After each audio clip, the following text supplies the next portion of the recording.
La nuit porte conseil.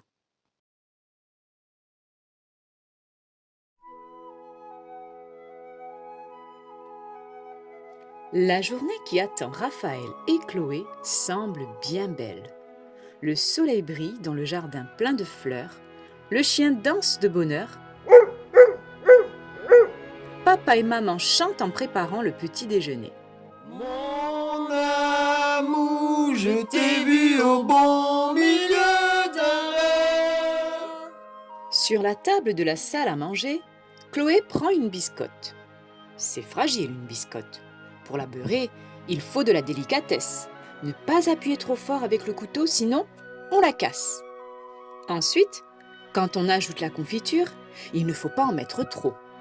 Chloé réussit tout cela et, satisfaite, porte la biscotte à sa bouche. Hélas, avant de toucher ses lèvres, la biscotte lui éclate entre les doigts.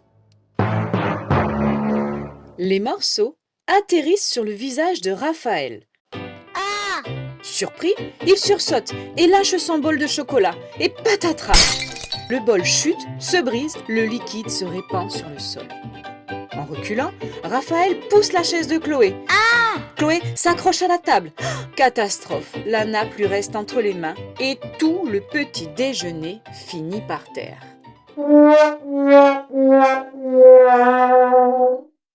Au bruit, papa et maman sont accourus. Ils découvrent la scène, les objets cassés, Raphaël et Chloé qui se disputent.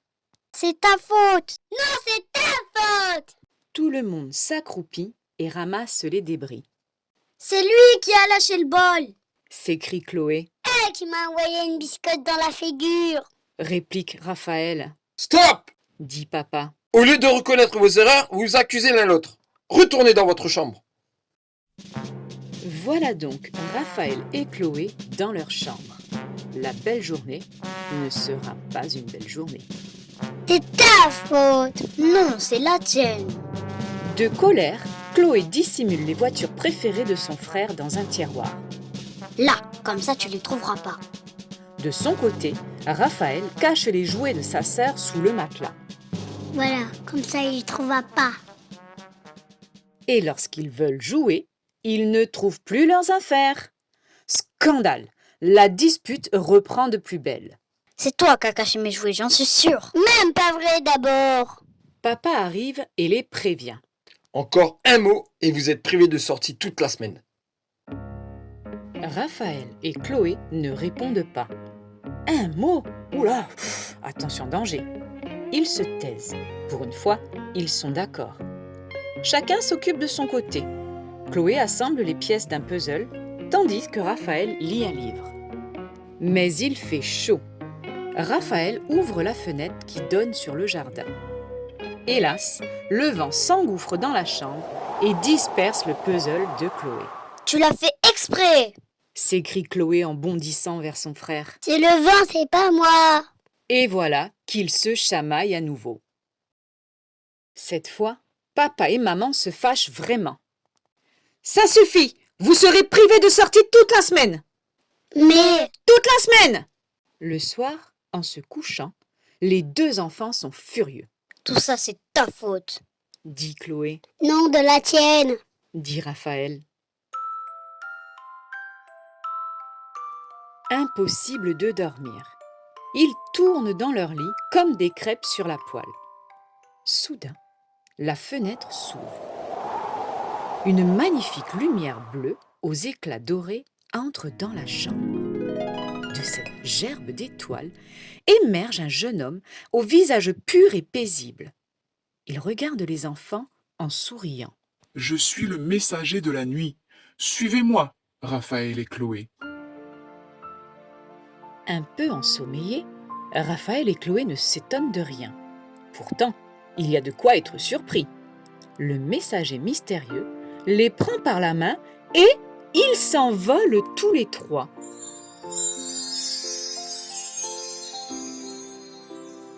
Ils traversent le ciel et s'approchent de la lune.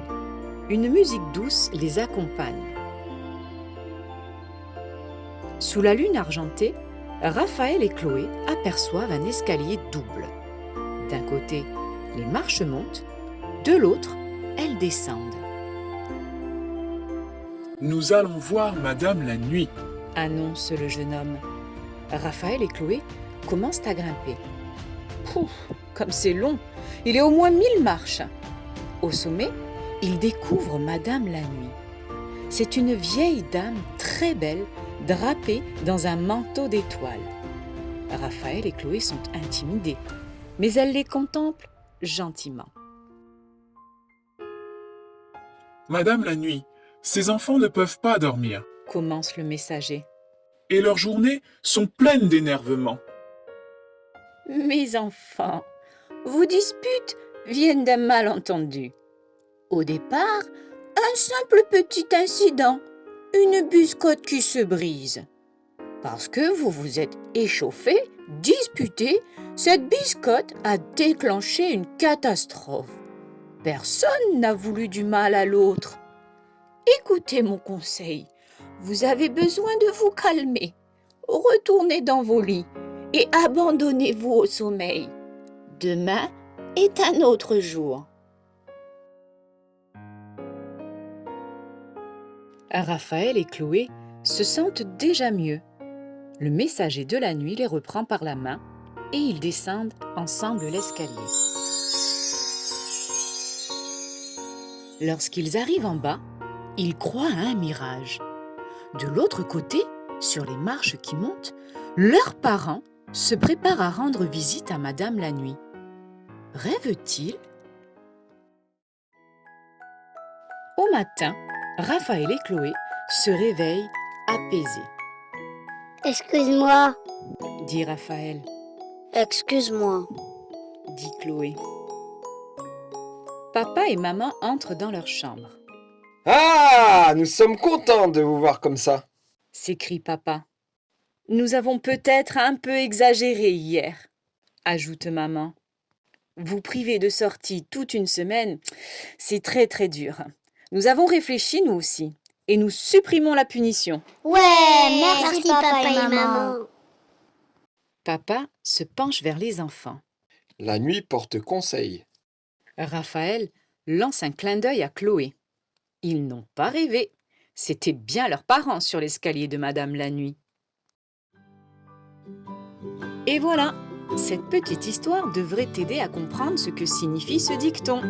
Si toi aussi tu dois prendre une décision importante un jour alors que tu es contrarié, je suis sûre que la nuit te portera conseil. J'espère que cette petite histoire t'a plu et si ça n'est pas encore fait, je t'invite à t'abonner à ma chaîne et à me laisser un petit pouce. Merci et à bientôt!